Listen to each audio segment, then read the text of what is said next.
Hello and assalamu alaikum everyone. This is me. I'm a remote job Ali and I'm a level 1 batch 3 student at Rahan School Online Academy. Welcome to IMR Talks. On this podcast, we bring inspiring students and future change makers to share their learning journeys, experience, and dreams. Today, I am delighted to welcome our wonderful guest, Nina Batul Humanity Wali, a foundation level student at Rahan School Islamabad campus. She is passionate about artificial intelligence, technology, coding, and continuously learning new skills. So, thank you so much, Amina Batul, for joining us today. It is a pleasure to have you on this podcast. So, let's get started with our interview. So, Assalamu alaikum, Amina. Assalamualaikum assalam. How are you? कैसी हैं आप? जी मैं बिल्कुल ठीक हूँ। शुक्रिया पूछने के लिए। आप कैसी हैं? अल्हम्दुलिल्लाह मैं भी बिल्कुल ठीक। तो फर्स्ट ऑफ ऑल अमीना आप अपना शॉर्ट सा इंट्रोडक्शन दे लें ताकि जो व्यूवर्स आपको नहीं जानते वो आपको जान सकें। जी ज़रूर। अस्सलाम वालेकुम everyone. This is me Alina Batool AKA Alina Batool humanity वाली and I'm a foundation level student in Rahan School, Islamabad campus, and I'm currently living in Bharatpur, Islamabad. Okay, all right, Amina. So thank you so much for giving me your introduction. So मेरा next question आपसे ये होगा कि आपको Rehan school के बारे में कैसे पता चला?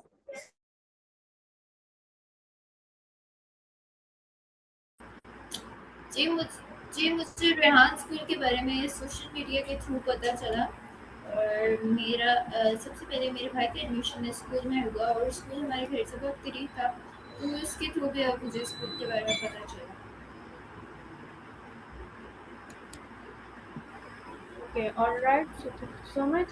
मेरा नेक्स्ट क्वेश्चन आपसे होगा कि आपको रेहान स्कूल इस्लामाबाद कैंपस में कितने मंथ हो चुके हैं? जी मुझे रेहान स्कूल इस्लामाबाद कैंपस में 3 मंथ्स और 25 डेज हो चुके हैं। Okay, so in 3 months में आपने रेहान स्कूल इस्लामाबाद कैंपस में क्या कुछ सीखा और क्या चीज़ें आपको काफ़ी इंटरेस्टिंग लगी? जी मुझे इन 3 मंथ्स में मैंने बहुत कुछ सीखा और मैंने फाउंडेशन लेवल की बुक 1 कंप्लीट कर दिया। मैं बुक 2 पढ़ने वाली हूँ, वो भी काफ़ी हद तक कंप्लीट हो गया और इनमें मैंने बहुत कुछ सीखा। मैंने कैनवा पोस्ट, स्टोरी पोस्ट और सोशल मीडिया मैनेज करना बहुत अच्छे से सीखा और इंटरव्यूज़, लोगों को जाना, लोगों से बहुत सारी बातें की, सवालात किए, तो बहुत कुछ सीखा, बहुत कुछ सीखने को मिला इस बुक को ज्वाइन करने के बाद। Okay, that's very great. So my next question is that humanity वाली नाम के पीछे कोई स्टोरी हो कोई खास या ये आपने क्यों चूज किया? जी जी, आपने बहुत अच्छा सवाल पूछा। इसके पीछे ज़रूर एक ख़ास वजह है, क्योंकि मैं स्टार्टिंग से जर्नलिज़्म की बहुत बड़ी मतलब ऐसे फ़ैन कह सकते हैं और मुझे ह्यूमैनिटी के लिए काम करना था, इंसानियत के लिए और अपने थ्रू लोगों की मदद करनी है, जिसके लिए मैंने बहुत सर्च की कि मैं कोई ऐसी गाड़ी चूज़ करूँ जिसके ऊपर मैं कोई प्रॉपर वर्क भी कर पाऊँ। मैंने काफ़ी सोचा, फिर मेरे दिमाग में एक वर्ड ह्यूमैनिटी आया, तो मैंने इसे सेलेक्ट किया और मैं अब इस पे प्रॉपर वर्क करने की कोशिश करूँगी ताकि जो चीज़ मेरे नाम के आगे लगे हैं तो मैं उसे कंप्लीट भी कर पाऊँ। Okay, that's very great. ये तो काफी अच्छी like interesting चीज़ हो रही है। Okay, so my next question is that journalism में आपकी दिलचस्पी कैसे पैदा हुई? लाइक शुरू से आपको था क्या रेहान स्कूल में आके आपको हुआ कि ये ह्यूमैनिटी वाली मैं चूज करूँ? नहीं, रेहान स्कूल में आने के बाद तो ऐसा नहीं था। मैं स्टार्टिंग से, यहाँ तक कि आप बचपन से कह सकते हैं, मुझे बहुत इंटरेस्ट था जर्नलिज्म में। मैं बचपन से ट्रांसमिशंस देखते आ रही हूँ, शोज़ देख रही हूँ और जर्नलिस्ट को देख रही हूँ। मैं चाहती हूँ कि मैं अपनी आवाज़ के थ्रू लोगों को बताऊँ कि दुनिया में क्या हो रहा है और उनकी हेल्प करूँ और दुनिया में सच का साथ दूँ और अपनी आवाज़ से लोगों को स्टोरीज़ बताऊँ और सच को प्रमोट करूँ। इसी तरीके से मेरा इंटरेस्ट जर्नलिज्म में पैदा हुआ। Okay, alright, that's very great. So मेरा अगला क्वेश्चन आपसे ये होगा कि आपके नज़दीक जर्नलिज्म का असल मकसद क्या है? जी, आपने बहुत अच्छा सवाल पूछा। मेरे नज़दीक असल मकसद ये है कि हम किसी भी मतलब समझे मेरे पास कोई केस है तो वो उसके उसके लिए उसके ऊपर काम करने के लिए हमें सही तरीका चूज़ करना है और सच का साथ देते हुए मेरे नज़दीक तो यही चीज़ है। असल मकसद यही होता है जब हम सच बोलते हैं और कोई काम प्रमोट करते हैं तो मेरे नज़दीक मेन जर्नलिज्म का मकसद यही है। Okay, alright, that's great.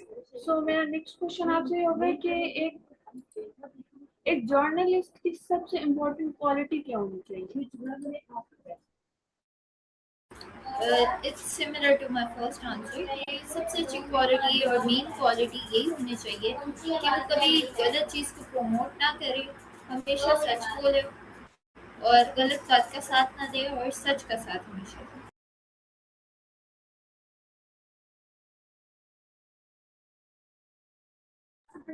Okay, alright. सो मेरा नेक्स्ट क्वेश्चन आपसे ये होगा कि क्या आप फ्यूचर में टीवी जर्नलिस्ट बनना चाहते हैं या डिजिटल जर्नलिस्ट? जी मैं एक तरीके से डिजिटल भी पढ़ना चाहती हूँ, मैं हर तरीके से काम करना चाहूँगी, डिफरेंट चैनल्स में भी आप देख सकेंगे या कंटेंट पे भी हर जगह, क्योंकि मैं चाहती हूँ एक जर्नलिस्ट को दुनिया पहचान पाए। पहले मैं पाकिस्तान में बनना चाहूँगी, उसके बाद मैं अपनी वॉइस के थ्रू इंटरनेशनली भी इस पे काम करना चाहूँगी। Wow, that's very great. आपके आइडियाज मुझे काफी पसंद आ रहे हैं। ओके, सो मेरा नेक्स्ट क्वेश्चन आपसे होगा कि आपको किस जर्नलिस्ट से इंस्पिरेशन मिलती है और क्यों? जी आपने बहुत अच्छा मेरा one of the favourite questions पूछा है। तो बचपन में जब मैं छोटी थी तो मैं बहुत सारे जर्नलिस्ट को देखती थी, जिनमें से एक वसीम बदामी है। आपको पता है पाकिस्तान के बेस्ट जर्नलिस्ट हैं और भी पाकिस्तान में बहुत अच्छे जर्नलिस्ट मौजूद हैं। उन सब से इंस्पायर हूँ और मैं अक्सर उनको देखती भी हूँ। उनकी अच्छी बातों को पिक करती हूँ ताकि वो मैं अपने अंदर भी ला पाऊँ और अपने आप को एक काबिल इंसान बना पाऊँ। Okay, alright, thank you so much. मेरा नेक्स्ट क्वेश्चन आपसे ये होगा कि आप रेहान स्कूल के साथ ट्रेडिशनल स्टडीज भी करती हैं? जी नहीं, मैं अभी सिर्फ रेहान स्कूल में ही हूँ और मैं 9th क्लास के बाद रेहान स्कूल में आई हूँ। Okay, that's very great. So Rehan school में आके आपने फाउंडेशन लेवल में, जैसे कि आपने बताया कि कैनवा पोस्ट वगैरह सीखी हैं, तो आप हमारे व्यूवर्स को बता सकते हैं कि कैनवा पोस्ट कैसे की जाती है, कौन से एआई टूल्स यूज किए जाते हैं? जी कैनवा पोस्ट तो बहुत इजी होती है कि कैनवा पे जाते हैं, हमें एक स्पेसिफिक टॉपिक मिलता है जिसके ऊपर हमने कैनवा पोस्ट बनानी होती है। तो जैसे वो कोई भी टॉपिक हो गया तो हमने उससे रिलेटेड कोई बैकग्राउंड इमेज चूज़ करनी होती है। जैसे कि कोई भी सक्सेस के बारे में है तो हम किसी सक्सेसफुल इंसान को दिखाएंगे तो हम बैकग्राउंड इमेज सेलेक्ट करते हैं, फिर हम टेक्स्ट को अपने डिफरेंट फॉन्ट स्टाइल्स में चेंज कर सकते हैं, उसे प्लेसमेंट करते हैं, टेक्स्ट को भी बैकग्राउंड देते हैं और मतलब प्रॉपर उसे प्रोफेशनल तरीके से क्रिएट करते हैं उस पोस्ट को। एंड हम हर जगह रेहान स्कूल का लोगो भी लगाते हैं कैनवा पोस्ट पे, जिससे हमारी पोस्ट को एक प्रोफेशनल लुक मिलता है और इस तरीके से हमारी कैनवा पोस्ट रेडी हो जाती है। Okay, alright. तो मेरा नेक्स्ट क्वेश्चन आपसे होगा कि अब तक आपको मुश्किल टास्क कौन सा लगता है रेहान स्कूल में, या अगर हम ट्रेडिशनल स्कूल की बात करें तो मुश्किल सब्जेक्ट कौन सा लगता है आपको? जी आपने अच्छा सवाल पूछा। जब मैं ट्रेडिशनल स्कूल में थी अभी भी मुझे वो मैथ सब्जेक्ट ज़रा नहीं पसंद। मतलब मुझे नहीं अच्छा लगता मैथ्स और टास्क मुश्किल तो ऐसा सच मुझे कोई नहीं लगता। लेकिन एक टास्क आपको पता है एआई सेशन करते हैं उनमें माया के साथ, तो वो भी बुक में 100 है, तो मुझे रोज़ करने पड़ते हैं 2-3 सेशंस, तो बहुत टाइम टेकिंग होता है। लेकिन इंटरेस्टिंग भी है, मुश्किल ऐसा कोई टास्क नहीं है। Okay, that's very great. So मेरा नेक्स्ट क्वेश्चन आपसे ये होगा कि आपको रेहान स्कूल में अब तक इस्लामाबाद कैंपस में आप क्या सोचती हैं कि इस्लामाबाद कैंपस में चेंजेस आए, या आपका माइंडसेट हो कि आप ऑनलाइन में शिफ्ट हो जाएं, ऑनलाइन में आपको ज़्यादा चीज़ें दी जा रही हैं, अवेलेबल है, तो आप क्या इस बारे में सोचती हैं? जी बहुत सारी चीज़ें फिजिकल स्कूल में अवेलेबल हैं, लेकिन जो मैं चेंजेस अगर चाहूँ तो काफ़ी सारे चेंजेस हैं जो मैं चाहती हूँ। फर्स्ट ऑफ ऑल कि फर्नीचर इतना ज़्यादा अवेल नहीं है, तो मैं फर्नीचर्स लाऊंगी। एंड सेकेंडली हमारे स्कूल फुली कारपेटेड है और आपको पता है आजकल बहुत गर्मी, तो मैं कारपेट्स रिमूव करवाना चाहूँगी। एंड थर्ड, हम नेशनल एंथम सुबह मॉर्निंग में 3 स्टेप्स होते हैं, मेडिटेशन करते हैं, योगा करते हैं, लेकिन हम नेशनल एंथम पढ़ पढ़ते हैं। तो मैं सोचती हूँ कि वो बहुत एक स्पेसिफिक पॉइंट है और वो हमें लास्ट में पढ़ना चाहिए। मेनली तो मुझे ये 3 चेंजेस अगर मुझे okay, alright, thank you so much. मेरा नेक्स्ट क्वेश्चन आपसे होगा कि टेक्नोलॉजी ने जर्नलिज्म को किस तरह बदला है?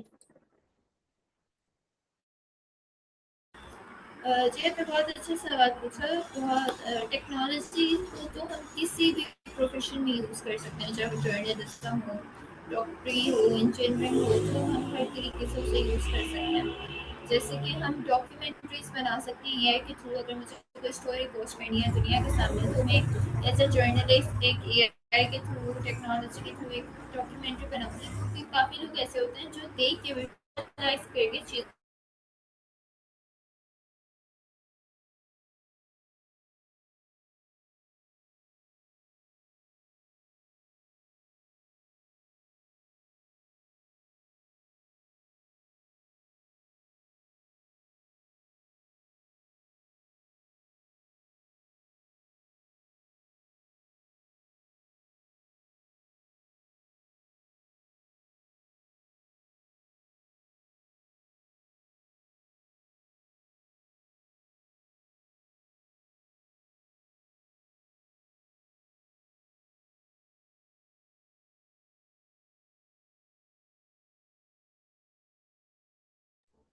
अमीना, आपको मेरी आवाज आ रही है?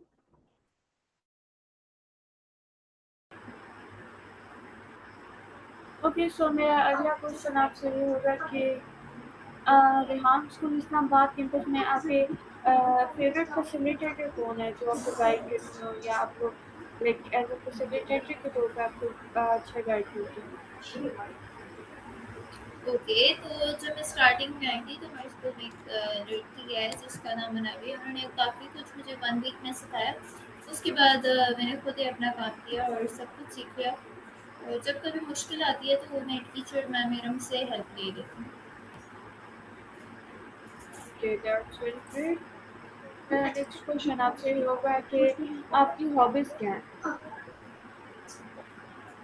जी मेरी हॉबीज़, मुझे कैलीग्राफी पसंद है और मुझे सिंगिंग पसंद है। और इस साल मैंने कुछ चेंज किया, मैंने विजन बोर्ड बनाया जिसके अंदर मैंने काफ़ी अपने इस साल 2026 के गोल्स लिखे। देन मैंने हाइलाइटेड जार बनाया जिसमें मैं कुछ भी मेमोरेबल मोमेंट हर वीक की लिखती हूँ, और मैंने सोचा कि मैं उसे न्यू ईयर पे पढ़ूँगी और सारी मेमोरीज रिकॉल करूँगी। तो काफ़ी सारी हॉबीज़ हैं।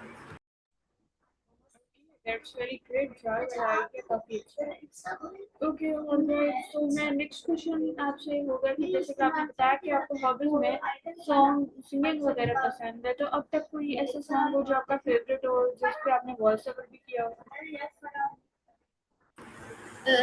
जी बहुत सारे सॉन्ग्स हैं। सॉन्ग्स तो मुझे बहुत पसंद है, लेकिन वॉइस ओवर मैं नहीं करती क्योंकि मैं अपनी वीडियो तक रिपीट पे नहीं देखती। मुझे नहीं अच्छा लगता अपनी वीडियो या अपनी आवाज़ सुनना। और मेरा फेवरेट सॉन्ग तो हम है by Murtaza Fazal Bakhsh. Alright, that's very great. So मेरा नेक्स्ट क्वेश्चन आपसे ये होगा कि आप फ्री टाइम में क्या करना पसंद करती हैं? जी मैंने आपको अपनी हॉबीज़ बताई, तो इनमें से एक सिंगिंग और लिसनिंग। मुझे सॉन्ग सुनना पसंद है। जब फ्री टाइम होता है या मूड ख़राब होता है तो मैं सॉन्ग सुनना प्रेफर करती हूँ, या कभी कुछ गाइड सीख रहा हूँ या मैं कोई ब्लॉग्स वगैरह देखती हूँ। ओके, ऑलराइट, सो मेरा नेक्स्ट क्वेश्चन आपसे होगा कि ट्रेडिशनल स्कूल में आपने बताया था आपने 9 तक पढ़ा, तो इन 9 सालों में कोई ऐसा मेमोरेबल कोई चीज हो जो दोस्तों के साथ आपने कुछ लाइक हम कह सकते हैं गलत किया हो, लाइक कुछ फनी मोमेंट्स भी हो और कुछ उल्टा काम भी किया हो उसमें? जी देखा जाए तो मैं काफ़ी शरीफ स्टूडेंट थी, ना मेरे कोई फ्रेंड्स थे तो ऐसा कोई काम नहीं किया। कभी कोई शरारत भी नहीं की और ना मौका मिलता था। एक दफ़ा ऐसा था कि स्कूल से निकलने के बाद हम जब घर गए तो मेरी एक फ्रेंड का बर्थडे था, मैं और मेरी एक दोस्त ने उसे सरप्राइज़ किया था, हम उसके घर गए थे। तो वो आई थिंक 5 क्लास की बात है, तो हमने उधर जाके उसकी बर्थडे सेलिब्रेट की। तो वो मुझे अभी एकदम याद आया, एक वही मोमेंट था I think. Same for reality मेरी भी कोई फ्रेंड नहीं नहीं मैं मेरे स्कूल में था नहीं ना इधर आपने। Okay alright. सो मेरा अगला सवाल आपसे होगा कि फिजिकल सॉरी ट्रेडिशनल स्कूल में आपकी सबसे बड़ी अचीवमेंट क्या थी और रेहान स्कूल में आपकी सबसे बड़ी अचीवमेंट क्या है?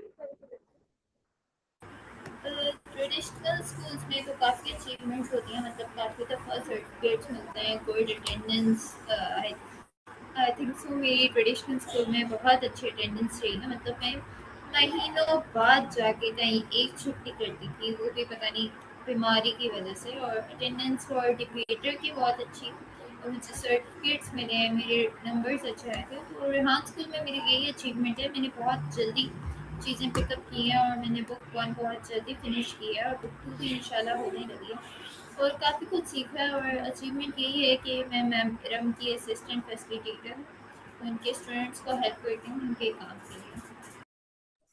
ओके दैट्स वेरी ग्रेट कि आपने इतनी अच्छी पोस्ट पे आप इतनी जल्दी आ गई। ये है कि कुछ स्टूडेंट्स होते हैं जो इतनी जल्दी पिक नहीं करते और एज अ असिस्टेंट फैसिलिटेटर तो इतनी जल्दी नहीं बन सकते बट दैट्स वेरी ग्रेट।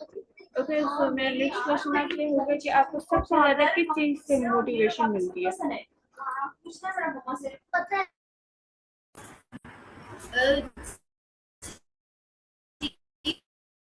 मुझे नहीं लगता मुझे एक ऐसी कोई चीज़ है जिससे मोटिवेशन मिलता हो, मुझे ऐसे ही मज़ा आता है या कभी बोर हो जाऊँ तो सभी अच्छा। Okay alright.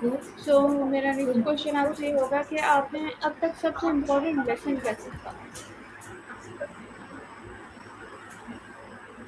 जी, आपने बहुत अच्छा सवाल पूछा। मैंने कोई ऐसा लेसन तो नहीं सीखा, लेकिन मैं एक चीज़ पे बहुत बिलीव करती हूँ, जो चीज़ आपसे नहीं होती, मतलब अगर आपको कोई चीज़ ना मिले तो आपको उस पे रोने से अच्छा जो चीज़ आपके पास है आपको उस पर खुश होना चाहिए। मतलब ऐसा देखा जाए तो ये मेरी फेवरेट बात है। Okay that's very great. So मेरा नेक्स्ट क्वेश्चन आपसे होगा कि मुश्किल वक्त में आपको खुद को मोटिवेट कैसे करती हैं? मैं खुद को मोटिवेट नहीं करती, मेरे पेरेंट्स करते हैं। जब भी कोई मुश्किल होती है तो वो मुझे सपोर्ट करते हैं, मेरी उस चीज़ से निकलने में फिक्र आउट करते हैं।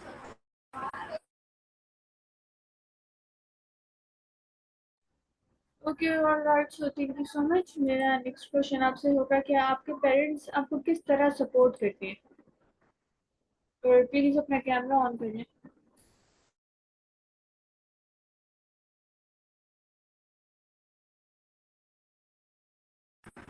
जी, आप अपना सवाल रिपीट कर सकते हैं, आपकी आवाज़ कट रही थी। जी जी मेरा क्वेश्चन ये है कि आपके पेरेंट्स आपको किस तरह सपोर्ट करते हैं? जी, पेरेंट्स इसी तरीके से सपोर्ट करते हैं, जब कोई मुश्किल आती है तो वो समझाते हैं, हेल्प करते हैं उससे निकलने में, काफ़ी कुछ बताते हैं, सिखाते हैं, इसी तरीके से help करते okay alright that's very great. So मेरा अगला सवाल आपसे होगा कि आपके नज़दीक लीडरशिप क्वालिटीज क्या होती हैं या लीडरशिप क्या होती है? हैं। जी, मुझे as such I don't believe in leadership. मुझे टीम वर्क ज़्यादा पसंद है, क्योंकि जब कुछ लोग मिल के काम करते हैं तो वो ज़्यादा अच्छा होता है, जबकि जब एक लीड कर रहा होता है तो वो लोग, काफ़ी लोग इनसिक्योर हो जाते हैं कि इसकी जगह मैं क्यों लूँ। लेकिन अगर एक इंसान के अंदर हम लीडरशिप क्वालिटीज़ को हों देखें तो वो ये होंगी कि वो एक वक्त में कितने लोगों को कंट्रोल कर सकता है या कितने लोगों को कुछ ना कुछ सिखा सकता है, और उसकी बात में कितनी पावर है कि हर बंदा उसकी बात समझे। ये क्वालिटीज़ तो होती हैं उस इंसान में जो एक लीडर बन रहा है। Okay that's very great. आपने काफी अच्छा एक्सप्लेन किया। मेरा नेक्स्ट क्वेश्चन आपसे होगा कि अगर आपको किसी वर्ल्ड लीडर का इंटरव्यू करने का मौका मिले तो वो कौन होगा और क्यों होगा? आपने बहुत अच्छा और मेरा one of the favourite question पूछा। अगर मुझे किसी का इंटरव्यू करने का मौका मिले तो मैं पास में जाके कायद आज़म मोहम्मद अली जिन्ना का इंटरव्यू करना चाहूँगी। मैं उनसे पूछना चाहूँगी कि आपने इस मुल्क को बनाने के लिए क्या क्या कुर्बानियाँ दी, और बहुत सारे सवालात करूँगी। और अगर आज के दौर में मुझे किसी से इंटरव्यू करना हो तो वो भी बतानी होगी। Okay, that's very interesting.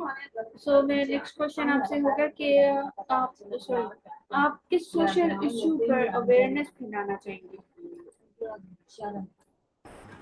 और आपको पता है पाकिस्तान में मेंटल हेल्थ को लोग एज सच सीरियस नहीं लेते, तो मैं मेंटल हेल्थ पे लोगों को बताना चाहूँगी और इस पर अवेयरनेस फैलाना चाहूँगी। एंड सेकेंडली एआई का बहुत लोग नेगेटिव यूज़ भी करते हैं, बहुत कुछ करते हैं, आपको भी पता होगा, तो इसके बारे में भी अवेयरनेस फैलाना चाहूँगी। Okay, all right, that's very great. So मेरा next question आपसे होगा कि आपके future goals क्या है? जी, मेरे वन ऑफ द मतलब बिगेस्ट फ्यूचर गोल यही है कि मैं पाकिस्तान की बेस्ट जर्नलिस्ट बनना चाहती हूँ। Okay, all right, thank you so much. मेरा अगला सवाल आपसे होगा कि 5 साल बाद आप खुद को कहाँ देखती हैं या आप कहाँ देखना चाहती हैं? मैं 5 साल बाद खुद को जर्नलिज्म करते हुए देखना चाहती हूँ, किसी अच्छे जगह पे देखना चाहती हूँ और अपने गोल्स को अचीव करते हुए देखना चाहती हूँ। Okay, that's very great. So मेरा नेक्स्ट क्वेश्चन आपसे ये होगा कि आप दुनिया में किस तरह का पॉजिटिव इम्पैक्ट डालना चाहते हैं?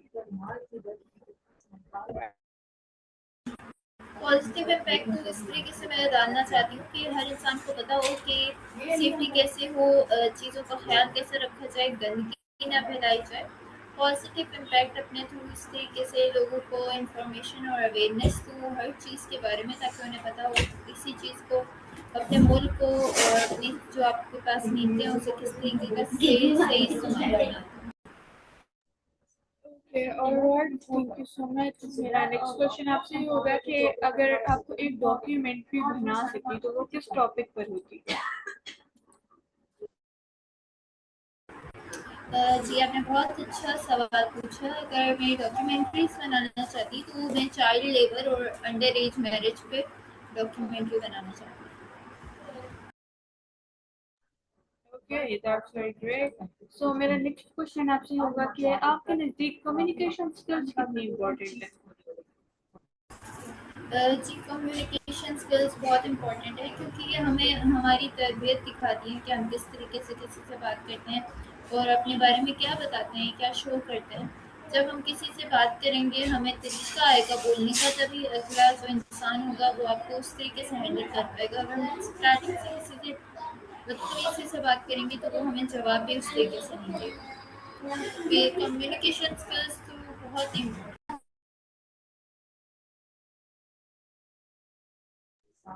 Okay, alright, thank you so much.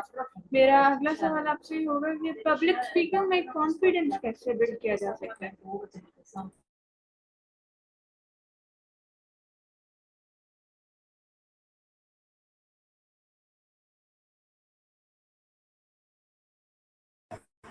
Ji, confidence की बात की जाए तो पब्लिक स्पीकिंग में कॉन्फिडेंस तो बहुत इम्पोर्टेंट होता है, क्योंकि उसी तरीके से हमें बोलना आता है सबके सामने। लेकिन जब हम सारी ऑडियंस के साथ कंफर्टेबल होते हैं, हम उन्हें अपना समझते हैं, तो हमारे अंदर नेचुरली एक कॉन्फिडेंस बिल्डअप हो जाता है और अपने ऊपर अगर हम प्रेशर ना लें किसी चीज़ का, तो बहुत अच्छे से हम बोल पाएंगे पब्लिक में।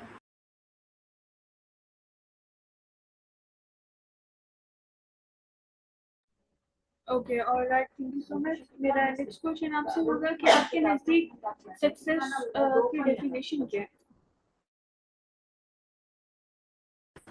मेरे नज़दीक सक्सेस की डेफिनेशन यही है कि जब आप सोच लेते हैं आपकी लाइफ के यही गोल्स हैं और आप उन सबको अचीव कर लेते हैं और एक अच्छे मुकाम पर पहुंच जाते हैं और सक्सेस आपको मिल जाती है, तो सक्सेस की कोई डेफिनेशन है। और जब आप सक्सेसफुल हो जाते हैं तो आपकी वजह से दूसरों को भी कुछ फ़ायदा हो या दूसरों की भी आप कुछ हेल्प कर पाएँ, तो वो एक सक्सेसफुल इंसान हो। Okay, alright, thank you so much. मेरा नेक्स्ट क्वेश्चन आपसे होगा कि आप उन स्टूडेंट्स को क्या एडवाइस देंगे जो जर्नलिज्म में करियर बनाना चाहते हैं? उनको यही एडवाइस देना चाहूँगी, हमेशा सच का साथ देना, कभी किसी गलत चीज़ को प्रमोट नहीं करना। और जो भी काम करते हैं आप उसको दिल लगा के करें, और जब कोई बात ठानना है तो उसे पूरा करके रहें। और okay, thank you so much. मेरा नेक्स्ट क्वेश्चन आपसे होगा कि जो सॉरी जर्नलिज्म या क्या नाम है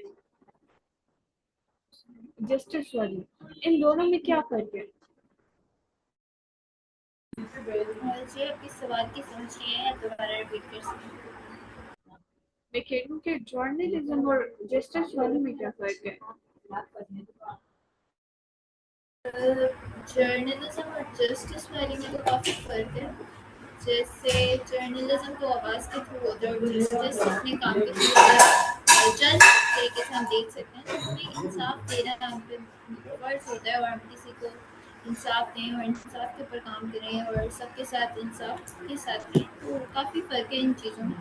मेनली तो बहुत मुश्किल है इंसाफ सबको मिले पाकिस्तान जैसे मुल्क में। लेकिन अगर कोई आजकल की फ्यूचर जनरेशन जेन ज़ी में से कोई रिच बनेगा तो वो ज़रूर इंसाफ देगा और जस्टिस पे अच्छा काम करेगा।